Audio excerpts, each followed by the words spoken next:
Minecraft's next major update isn't too far away, but what are we going to get? Here's what I think we are likely to receive in the game soon, not just in 1.22 but also in other updates or rather drops that might release in the near future. Some of these ideas are pretty crazy, so stay tuned so you can hear them all.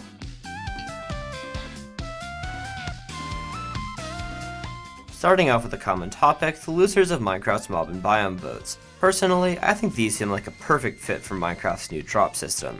It doesn't make much sense for Mojang to add these as a big update anymore, when drops have already added much delayed features such as bundles to the game. My first prediction is an update I believe will come out around February or March of 2025, the Arid drop.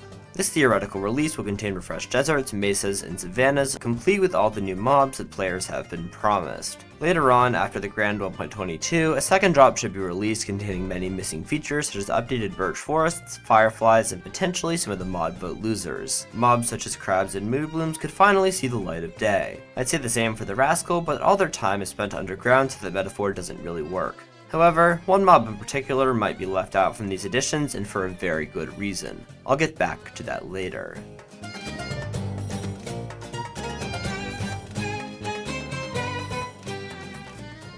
Casting our minds forward a bit, I see a Minecraft Live 2025 taking place in the months of March or April. This is when I believe us players will finally get our first peek at 1.22. The community has come up with many incredible theories, and here is what I think our chances are of getting some specific ones. The end update has become somewhat of a meme in the Minecraft community. Every time the live show rolls around, players eagerly await this mystical announcement, yet it has never came. Almost certainly it will happen someday, but call me a pessimist because I don't think that day is in 2025. I'll bet the chances of 1.22 being an end update at 20%.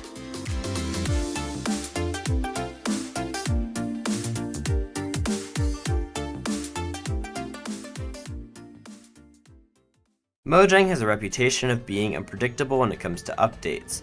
The most likely possibility, and I'd say about 45% chance of happening, is a complete wild card. This may seem disappointing, but think back to 1.21. Nobody expected the Tricky Trials update, but it ended up being one of Mojang's greatest masterpieces. If something like that happens again, I will not be complaining. Here's an idea of what they might do.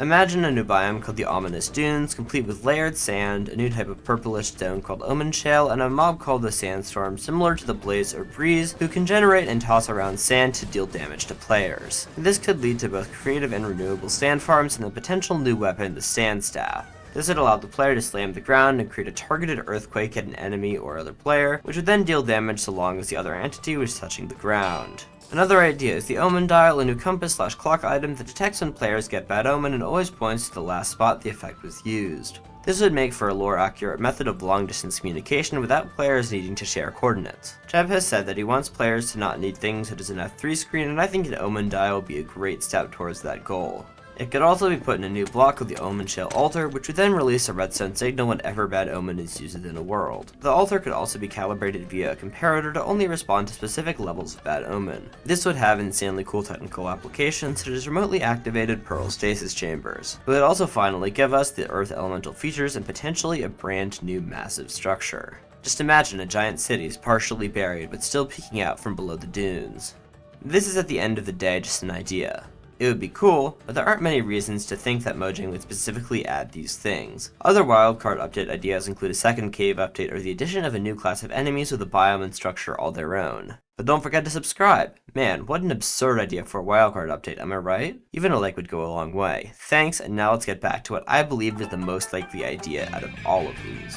Our final possibility is something that Mojang has actually been hinting at, something we have already seen some of the features for, a brand new sort of Village and Pillage sequel with reworked villager trades and many new mobs in the illager race. This would also be a perfect chance to finally add something players have been awaiting with eager expectation. What if the combat system also receives updating? Mojang already has experimental combat snapshots and villager changes, and we have good evidence that illagers will also receive some love. In a recent video on the Minecraft channel, Jeb said, and I quote, "We have a lot of ideas for the illagers, and you will definitely see more of them in the future."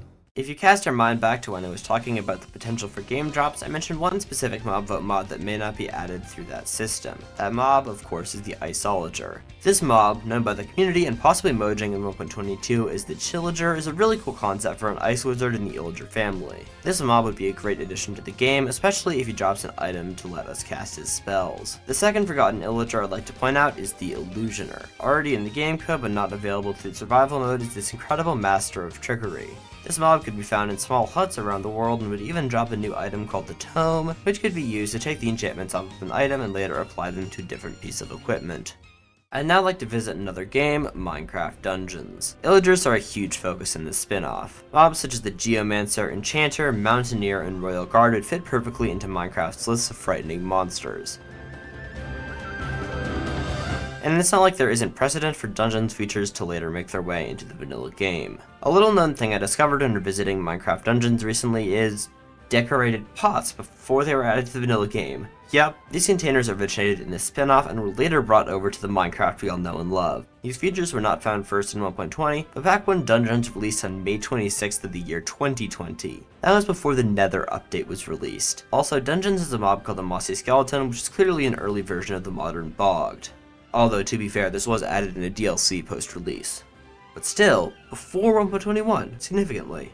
And I think that the idea that we could see some more mobs cross over from the spin-off is not just possible, it is in fact likely. The sort of Village and Pillage v2 update is in my opinion what we should expect as the most likely individual concept for Minecraft's next major release. I'd put the chances of this happening at around 35%. Whether we end up with an End update, Illager update, Ominous Dunes update, or something completely different is sadly not yet known, but hopefully we'll get something truly awesome. With that out of the way, please leave a comment with what you think Minecraft 1.22 would be, and what you want it to be. I'm curious to know what you think. And with that, don't forget to like and subscribe, and I will see you next time. Goodbye.